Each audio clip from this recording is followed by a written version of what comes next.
Welcome to the Gender Justice Awards for 2021.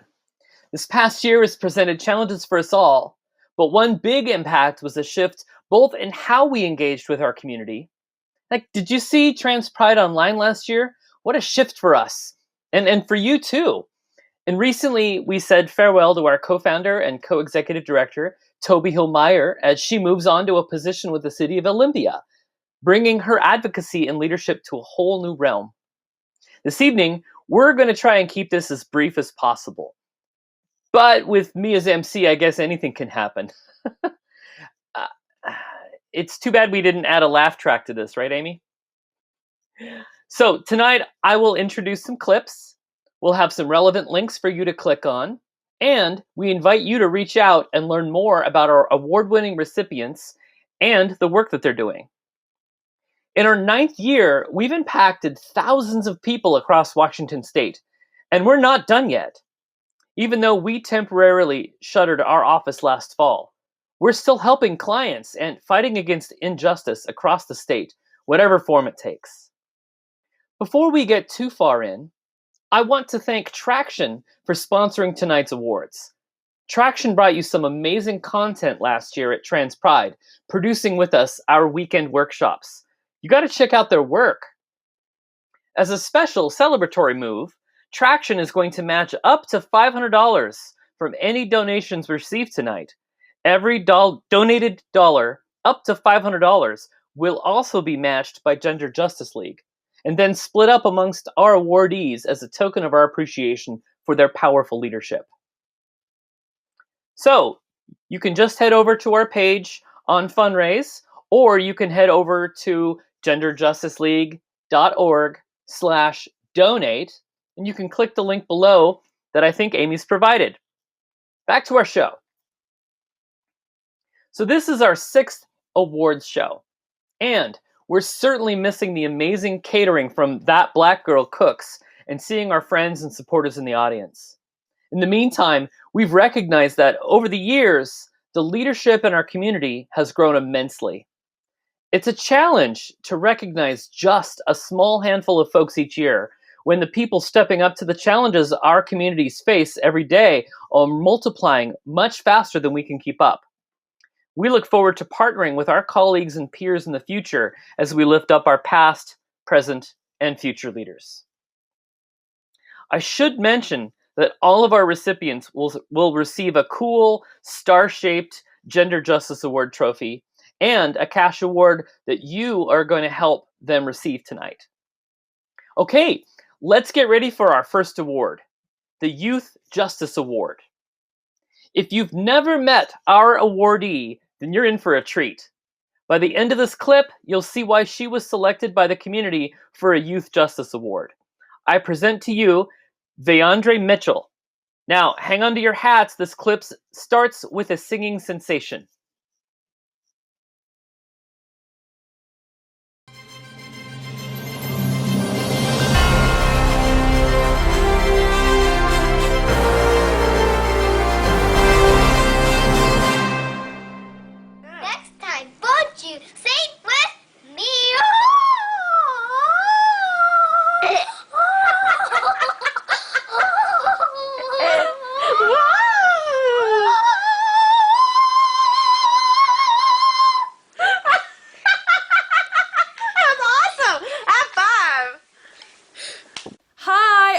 Mitchell, I use she, her pronouns, and I'm a proud trans woman of color. I'm a huge activist for my community, so I bet you can imagine how I'm feeling right now, but it just feels so validating, and I wanted to thank Gender Justice League so much for not only this award, but the work you put in for our community. Showing up to all the peaceful protests, rallies, and being a standby for all the laws that give us basic human rights. So I'm going to tell you a little more about me and how everything led up to this award. I came out at the young age of 7, but my transition was definitely gradual. In pre-K, I started wearing jewelry, and then in 2nd grade, I started to polish my nails. That came along with starting to shop at the girl section. Then, by the time I was 7, it was kind of just the approval stamp that I am a girl because, I was kind of expressing it. I was lucky enough to have a supportive mom, and I love her so much. My dad passed away when I was 1, but I like to think that he would have been accepting of me.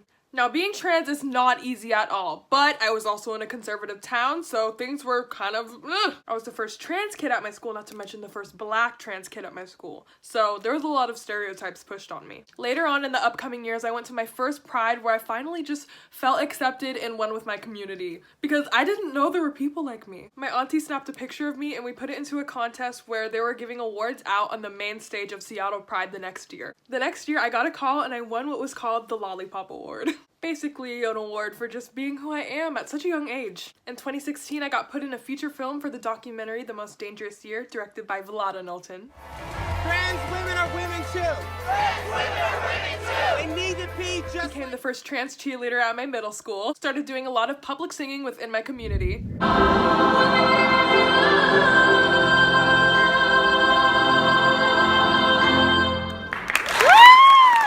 Now I want to tell you a little bit about what I've done in the recent years. I became a member of the trans advocacy group Titans, Trans Youth Taking Action Now. They stem from the advocacy group Trans Families, formerly known as Gender Diversity. Became the vice president of my Black Student Union. I became one of the co-captains of my school dance team. And one of my biggest accomplishments is being one of the 2021 HRC Youth Ambassadors. As I got to middle school and high school, I kind of saw the vicious hate that really came along with being trans and the discrimination I go through. And not only the discrimination I go through, but the whole trans community goes through. I'm talking transphobia, racism, colorism, and I decided, you know what? It's time to take a stand. Now I thought to myself, what is a source that a lot of the world uses? Duh, the internet! So I went onto YouTube to post challenges and things that I do on a day-to-day basis. I'm V, and this is my YouTube channel. I then found out that I could reach a little bit of an audience, and I decided to do my first trans Q&A. What has being transgender taught you? It has taught me to have a thick skin. It has taught me that people can bully you, but it's only coming from their insecurities. And it has also taught me that the community is amazing. That did so well, but I wanted to take my activism to a different platform. And initially at first, I didn't even post about being trans on TikTok. It wasn't until I posted my first coming out video on TikTok, and it did extremely well, like way better than the one on YouTube.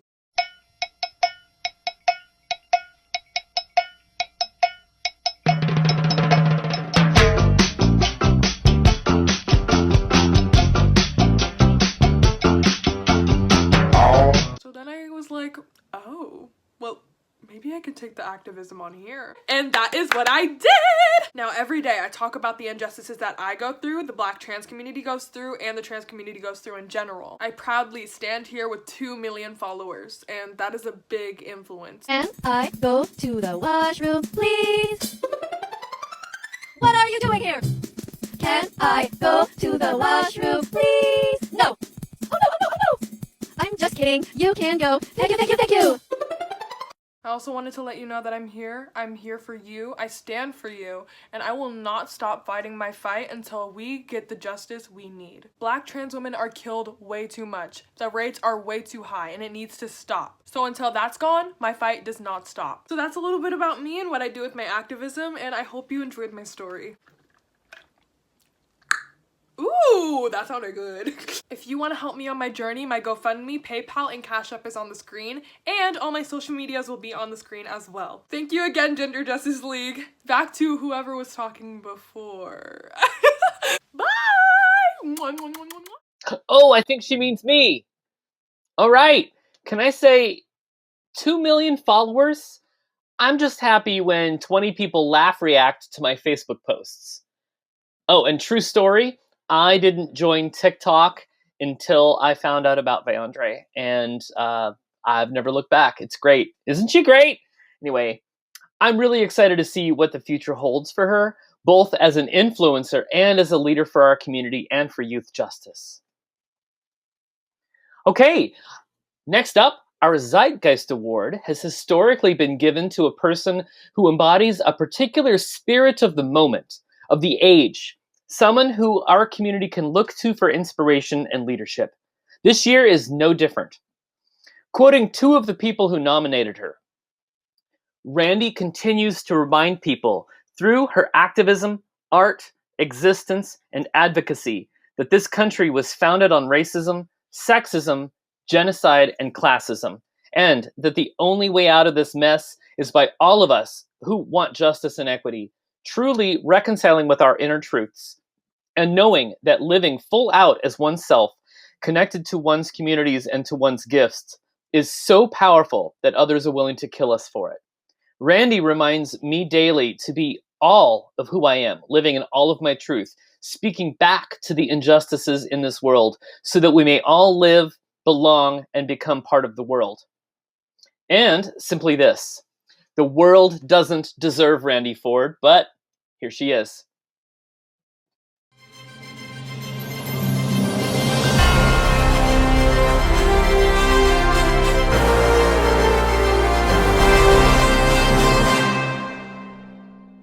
Hello everyone! Thank you so much for having me. I'm so honored and thrilled to be awarded the Gender Justice League Zeitgeist Award. My name is Randy Ford. I use she, her, goddess as pronouns. Some of you might know me as Aisha Noir, and I'm here on behalf of Lavender Rights Project and the Washington Black Trans Task Force. A lot of my journey leading to being your Zeitgeist today wouldn't be a thing if I didn't name all the other affiliations that I'm part of. Specifically, as a college dropout, and specifically with AU Collective. We were a dance group of friends who in college wanted to realize a world that we wanted to live in. We weren't seeing ourselves reflected on contemporary dance stages and spaces, and so we took the reins on pretty much our own future and kind of running with, this community dance organization that no one had really seen or heard of. And I came into my transness through that organization, and even more so in the Kiki ballroom scene with the former House of Luna and now with the Royal House of Noir. And I found my calling as an educator through these spaces. I found that I love kids, even though I really fear them. But I spent 7 years as an educator and teaching artists, wanting to engage with youth of all ages, K through 5, middle school, high school, and college. And, I realized, a lot of adults, we sell adulthood to kids like a suit you put on. And we oftentimes also try to sell them things that we don't yet have as adults. And so I wanted to show the youth that I was teaching what was possible as a young Black queer person finding themselves, someone who doesn't know all the answers, someone who, is figuring out as they go, someone who's putting in an effort and just trying to just, be their authentic self to the best of their ability. And I don't want to, lie and say that working in collectives is always easy. It's not. There have been so many ups and downs working in groups among people, and something that the Washington Black Trans Task Force has continued to teach me is that this work is outside of just, the people who are doing the work. It's outside of me. It's outside of Jalen. It's outside of the many other members within Lavender Rights Project even. My friend Deja Baptiste told me that we miss out on some of our best work waiting on perfection to happen. She said, a funny story, she said, if I didn't, try to put on that liner or try to put on that lash or try to put on that dress or that wig, even though I felt amazing, probably looked a little, but if I didn't put in that effort, I wouldn't be the goddess that I am today, I wouldn't be the educator, the leader that I am today if I didn't fail, and I think in order to do this work, a lot of us must look, in order to do this work outward, a lot of us have to look inward. Changing the soil and replanting is always my favorite quote. Burning things that don't serve us anymore. BTTF, shows me that like a lot of people, before the pandemic have been struggling. Before the pandemic, people have been struggling. I've been doing this work since before the pandemic, since before COVID, since before a lot of you realized you were racist. And I want y'all to take that with you. Like, we all come from somewhere. I too had to come over my own internalized anti-Blackness, transphobia, ableism, classism, etc. And in order for me to be awarded a Zeitgeist, someone who's the spirit of the age, I would I have to just shout out all of the people that have gotten me here. So thank you so much to AU Collective. Thank you so much to House of Luna and the Royal House of Noir. Thank you so much to the Black Boys cast. Thank you so much to my incredible roommate. Thank you so much to even those corrupt nonprofits that I had to work for, as a teaching artist, and that I will definitely not speak their name today. So I just thank all of you. Thank you so, so much. I think we all can be a zeitgeist. It doesn't have to be just one person. I realized last year that I've been the superhero I've wanted to see this entire time. And I hope that y'all we can be our own heroes. We can be that savior we're looking for. We can do that internal work so that we can continue to do it, work outward. Because last year, y'all, that burnout was quick. Like quicker than the hottest match.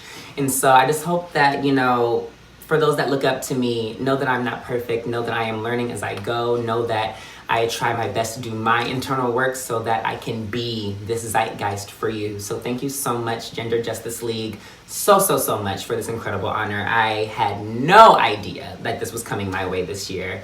And let's let 2020 be the last year that we wait for somebody to help us. Thank you. Randy, Goddess, thank you again for your deep inspiration, your passion for art and storytelling, and for standing up for something larger than us all. You are our zeitgeist.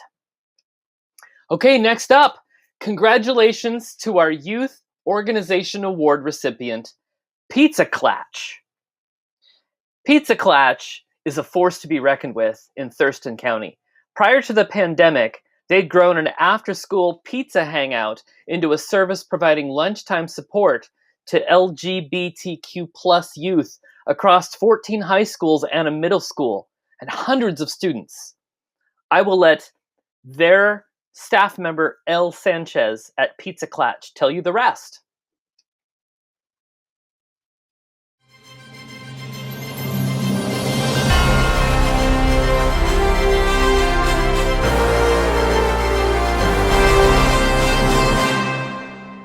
Hi, I'm Elle Sanchez, and I'm the Donations Director and a Facilitator Advocate at PizzaKlatch. PizzaKlatch is a nonprofit organization based out of Olympia, Washington, that facilitates lunchtime support groups for LGBTQ+ youth at participating high schools in Thurston County. Klatches are held during lunchtime in a confidential space on school campuses and are run by trained LGBTQ+ facilitators. Students are in no way required to share their sexuality or gender identity to attend, and all allies are welcome.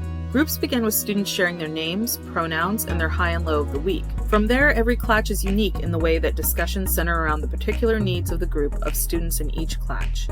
The purpose of PizzaKlatch is to give our vulnerable LGBTQ youth an outlet to share their thoughts, feelings, and to gather access to resources around gender and sexuality. Our aim is to help reduce incidents of self-harm, suicidal ideation, and to promote resilience in our students. Our anonymous student surveys each year show that many students report a decrease in feelings of isolation and self-harm after attending Klatch. People often ask why we call PizzaKlatch PizzaKlatch, and the answer is that pizza is because of the free pizza we provide for the students, and Klatch is a Yiddish word meaning meetup or gathering. You might have heard the term coffee klatch before.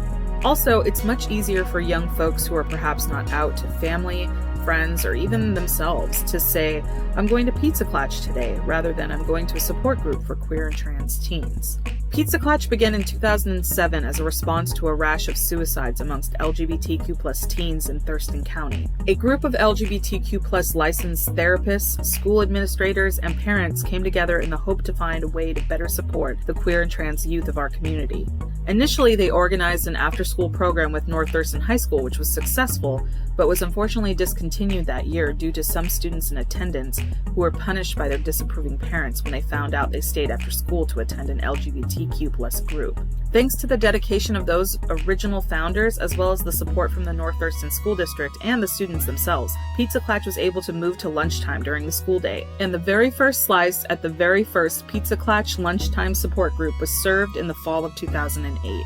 Since then, PizzaKlatch has grown exponentially every year due to high demand and increasing need. As of 2019, our program was in all 14 public high schools of Thurston County, along with one middle school. Our team of staff and volunteer facilitators were running 28 Klatches per week, supporting over 440 LGBTQ+ students on a weekly basis. Of course, those numbers changed drastically in 2020, along with many ways in which we were able to run our program. But we are still reaching out to students at each of our schools weekly via online Klatches, and in the last few months started an online gaming group for PK students from all schools to socialize and play Among Us, amongst themselves. And on April 10th, 2021, we will be presenting our very first virtual A Slice of the Good Life, the annual PizzaKlatch Gala, our big fundraising event we throw each year, which not only acts as a way for us to raise funds to continue the work we do, but is an important community event to bring together the LGBTQ+ community of Thurston County and our allies, as well as showcase the stories and talents of the youth that we serve.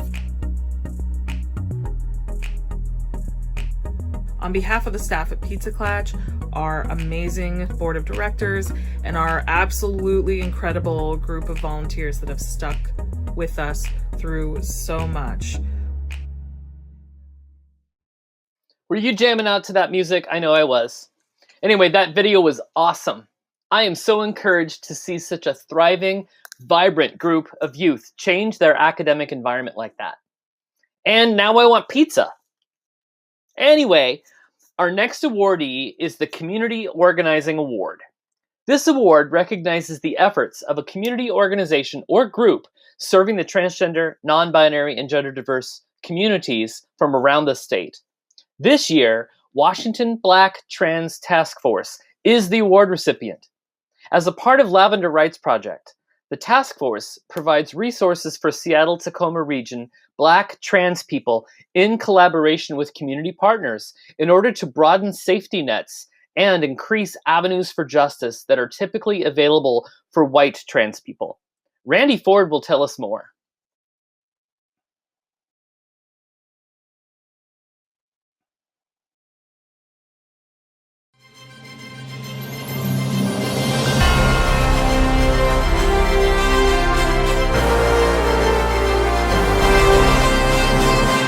Hi, Gender Justice League. Thank you so much for having us. My name is Randy Ford. I use she, her, goddess as pronouns. I'm on the social media team, the housing committee, and on the grant writing team for the Washington Black Trans Task Force. Hey, my name is Nicole Lynn Perry. My pronouns are she, her, and I'm part of the housing committee as well as our communications team. Hi, I'm Renee Giroux, they and she pronouns. I'm part of the Black Trans Task Force on the social media and direct services teams. Hi, I'm Ganesha Gold Buffalo of LRP, Lavender Rights Project, BTTF, Black Trans Task Force, as a community liaison. I work a lot with community outreach. I'm also part of the housing project, as well as several other projects within and without BTTF. I also do community organizing. My name is Dorian Taylor. I use he and they pronouns. I am part of the Black Trans Task Force and give support to incarcerated persons. Hi, everyone. I'm Michaela. I use they, them pronouns, and I'm a social worker who supports the Black Trans Task Force, and I support in communications, grant writing, and direct service. Hi, I'm Scarlett, she or they pronouns. I'm also a member of the Black Trans Task Force. I work with direct support, and I'm also the program manager. Hi, I'm Jalen Scott, she, her pronouns. I'm the executive director of Lavender Rights Project, which is the host of this program, the Washington Black Trans Task Force. We just wanted to say thank you so much for honoring us with the Community Organizing Award. It has been such a year for us. And so some of us are going to go through and share with you what we love about BTTF and what our hopes and dreams are for the future.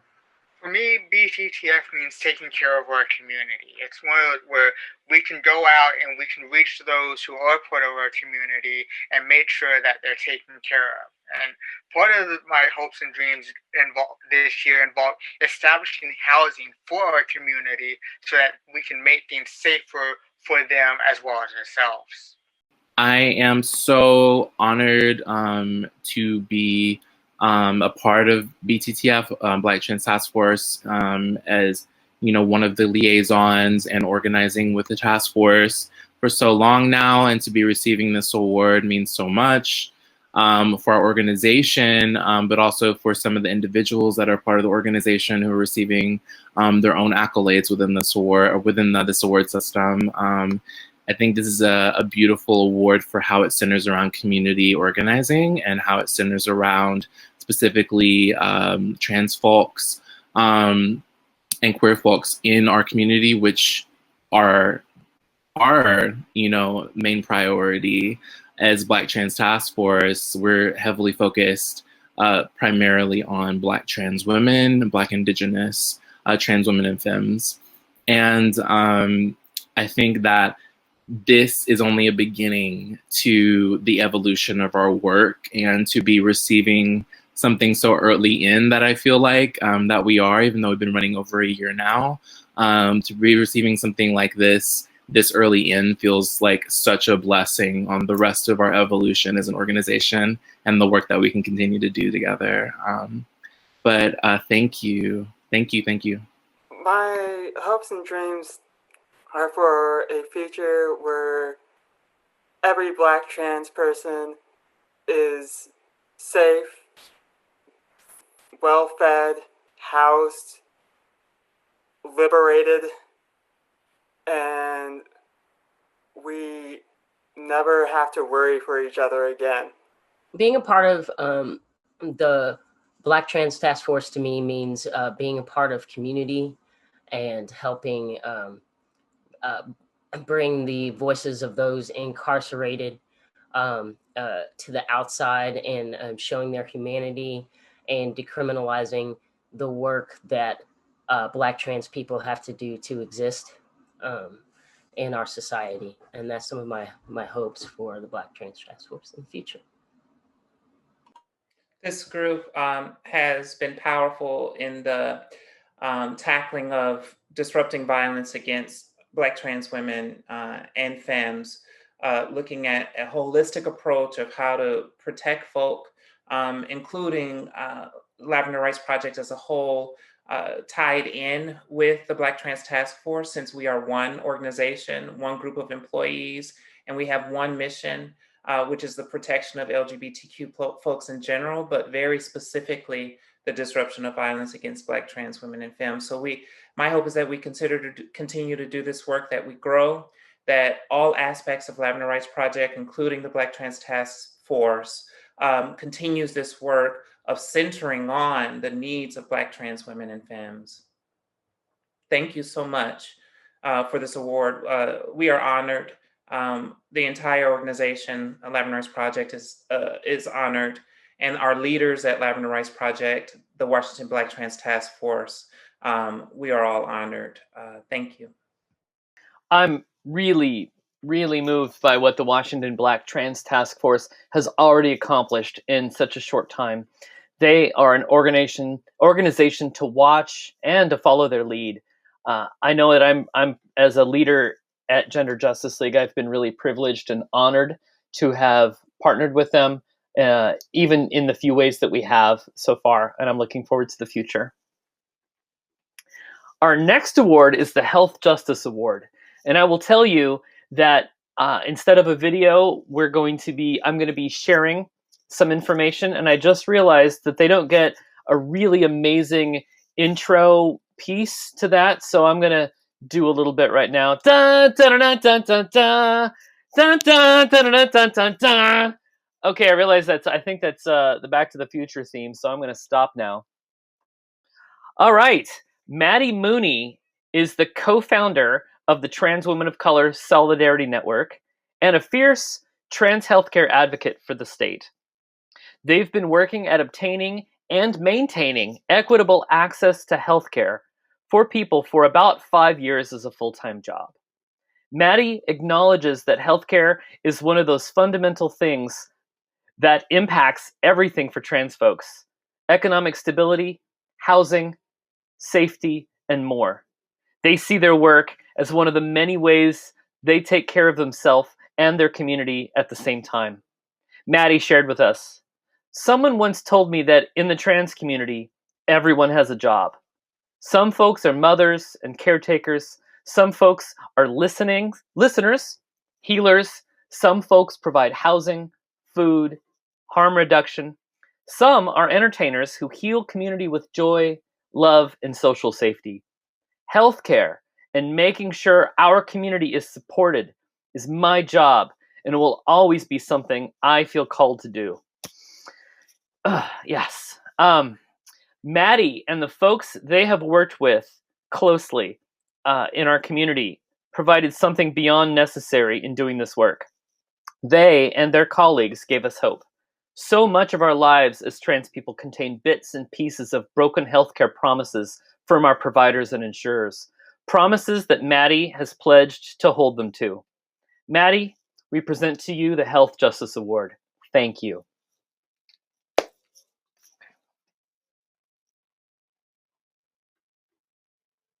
Okay, next up, in the conversation about ally versus accomplice, we've come to embrace at Gender Justice League the idea that this work cannot rely solely on the work of allies. We need accomplices and co-conspirators to do this work.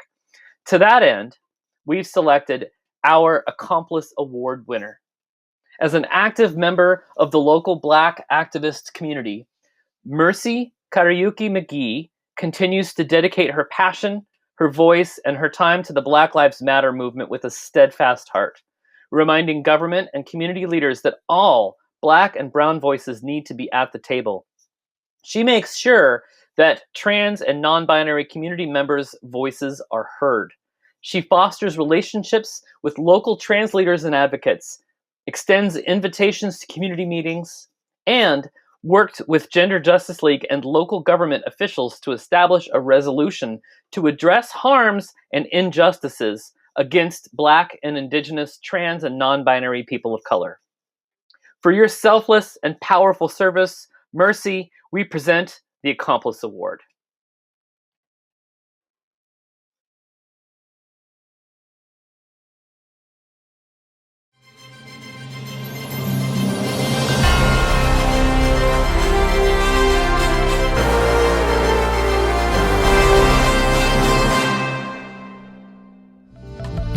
Hello and thank you so much. My name is Mercy Kariuki-McGee. I am a local activist here in Olympia, Washington, and I am really humbled to be selected for the Gender Justice Award.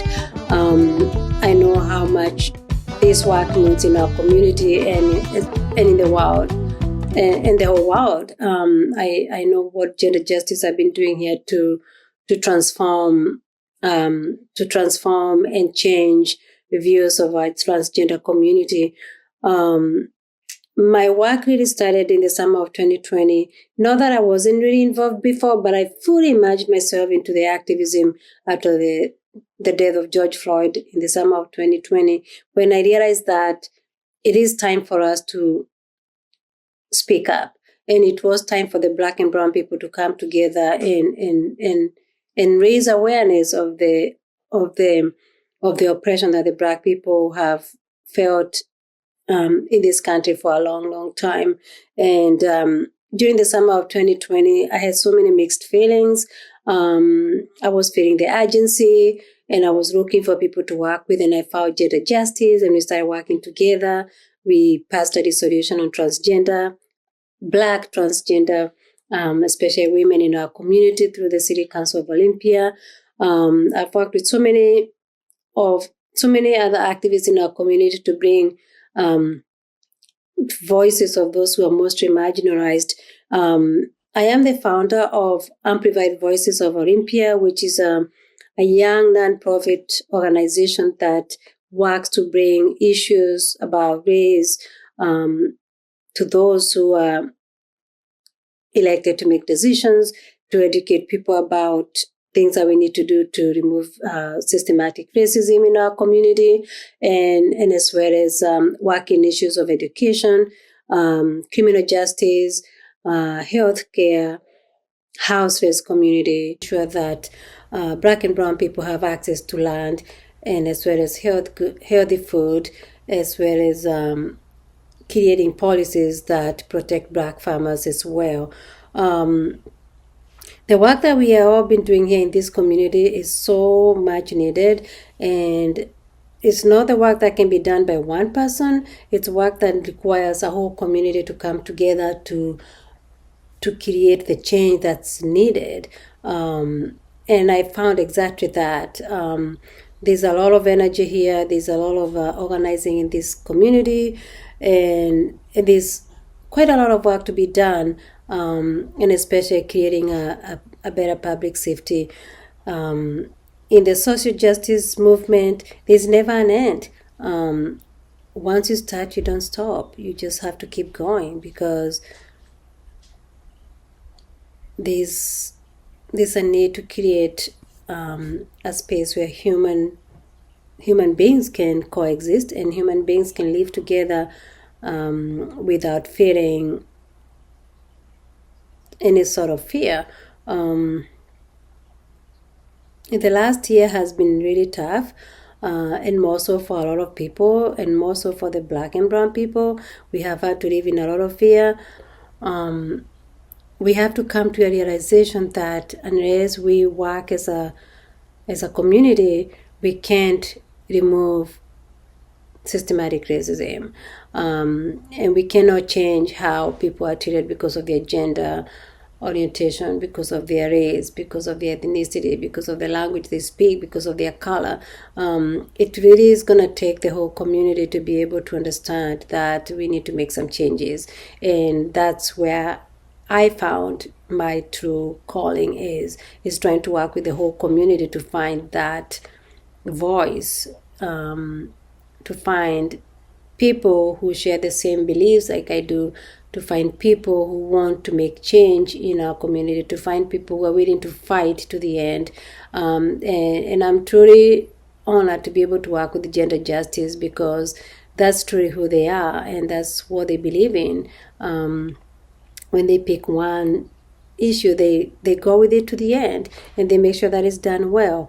I know that there's so many other people in this community who would feel the same way that I do, and I'm very lucky to be able to work with you all, and I'm very happy to collaborate with you, and I'm looking forward to working with you in many other ways that we can organize, educate, and reach out to those who are really affected by systematic racism. So thank you so much for this honor. I look forward to more ways we can collaborate, and I welcome you to my space, Haki Farmers Collective. Come work with us. Let's create the space that everybody feels welcome. Thank you so much.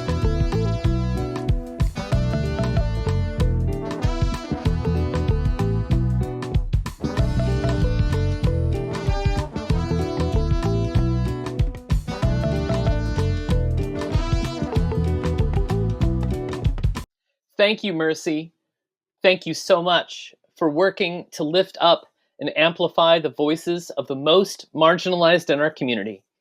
As you said, it is not the work that can be done by one person. It requires a whole community to come together.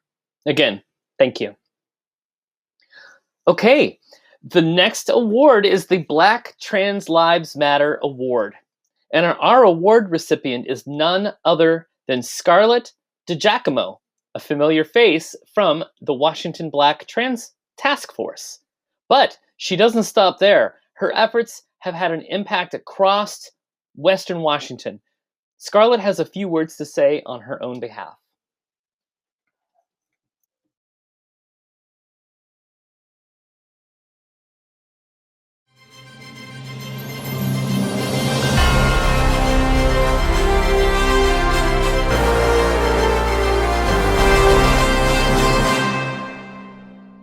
Hi, I'm Scarlett DiGiacomo. I use she and her or they and them pronouns. I am a member of the Black Trans Task Force. With the Black Trans Task Force, I mostly work with the direct services. So that means like folks who need cash assistance or need direction to resources. Also in this past year, I worked with Heartspark Press on the Hugs Food Pantry, where we delivered food from the Thurston County Food Bank to trans folks around Thurston County. I know we've helped a lot of folks through the Black Trans Task Force. In the last year, we have like maybe a list of like 50 or 60 folks that we've provided direct support to. We also just recently got some additional funding via a grant where we're able to pay some folks rent for about 6 months, so that's pretty exciting. We are working on a housing project that would be specifically for Black trans folks in South King County. It would also include wraparound services, so those direct support services that we already do, as well as like in-house job training, food skill building, so like people who maybe need help figuring out what to shop for, how to make those things.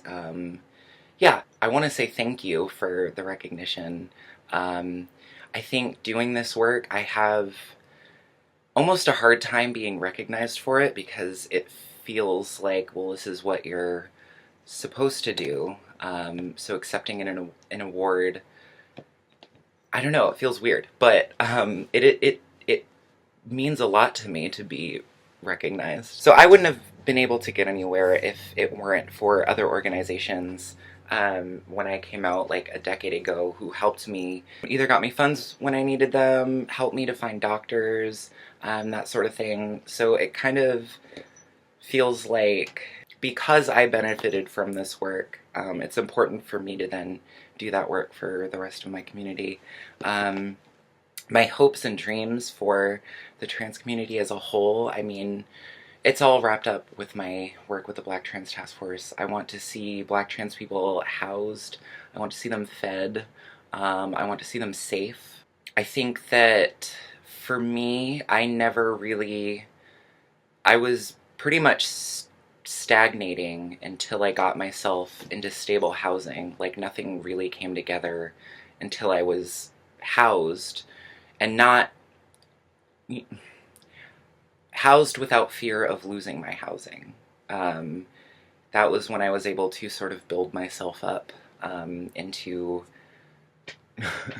being able to do work for the rest of the community. I just want to say again, thank you so much to Gender Justice League for recognizing the work that not just me as an individual, but working with the Black Trans Task Force and other Black trans-led organizations. Oh, Scarlett. Oh, that was such a powerful, powerful thing to see. I appreciate that so much. As Scarlett would say, the work in front of us, it feels like this is what we are supposed to do. For centering a part of our community that is often marginalized and invisibilized, we offer up this award. Thank you again. Okay. The Longevity Award at Gender Justice League goes to Katherine Blake.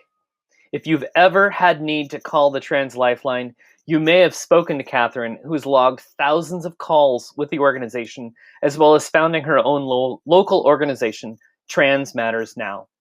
Katherine's going to share a few words with us.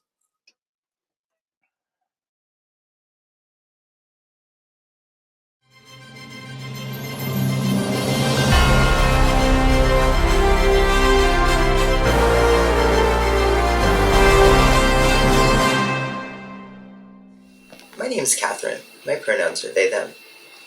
I'm the Director of Operations and co-creator of Trans Matters Now. We're a transmedia platform, jobs board, and outreach founded in Seattle.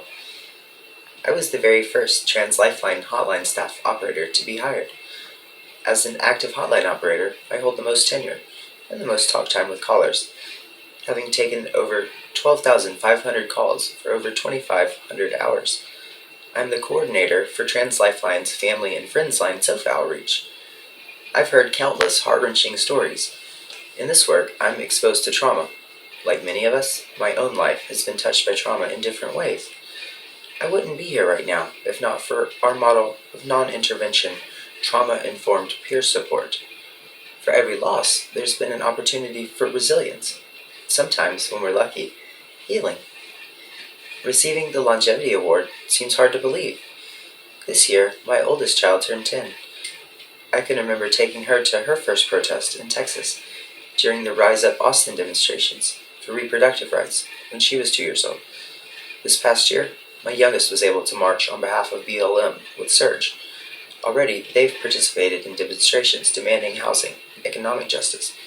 Seems like only yesterday I was cutting my own teeth in activism, participating in Occupy demonstrations, campaigning for reproductive justice with Planned Parenthood, and fundraising for HIV and AIDS research in the South. My family and I are from Mississippi. My husband James and I are both trans. We've got 2 kiddos, one of whom is also trans. When our youngest was born, we went through an incident where someone assaulted me at work. I went to the employer for help. They told me, "It serves you right. What did you expect coming out in Mississippi?" At the time, I had never knowingly met another trans person outside our family. That incident led to the loss of that job, our home, and our stability. Everywhere we turned, we were turned away for services. We ended up fleeing, narrowly escaping the death threats and harassment. But we began the journey that led us here. Throughout the years at Trans Lifeline, callers and peers have told me countless stories of devastating loss. I know firsthand that pain, the fear, the feelings of isolation that can come with coming out as trans. During our travels and our search for an affirming and affordable place to start over, we found there was a real lack of services, especially those inclusive for trans folks. So we've undertaken grassroots efforts to meet those needs and those disparities. I joined the Lifeline in 2015 at a time when there were very few options for support. Joining the org was my way of trying to ensure these vital needs would be met. After hearing about volunteer efforts already underway, I was soon getting started taking calls. Meanwhile, Trans Matters Now had begun as a media initiative in the Seattle area, already called Trans Lives Matter. After much hard work and patience, my partner James launched our new webpage, Trans Clothing Closet, and Trans Job Board. We filed papers to incorporate as a 501(c), but we could use your help to ensure these programs are a success.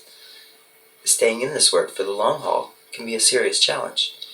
Keeping in mind the reasons and the inspiration for beginning outreach and activism can really aid in mustering that staying power. I recall one person who worked as an inspiration in my life.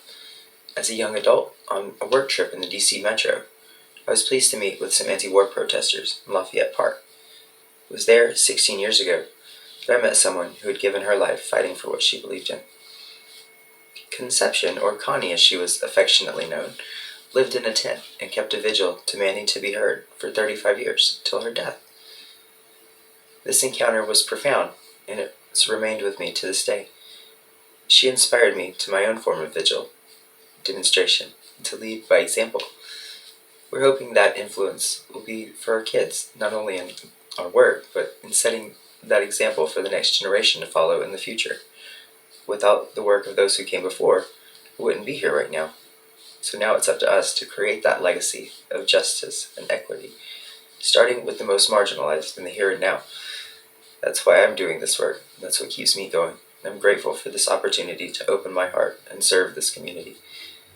I hold on to that, as well as the reasons I originally got involved in outreach, because as a trans person living a life in proximity to trauma, time flies, and 10 years of outreach seems like the blink of an eye. Wow. Resilience is the word that comes to mind when I hear her story. Thank you, Katherine. Okay, our final award of the night is the Power Award.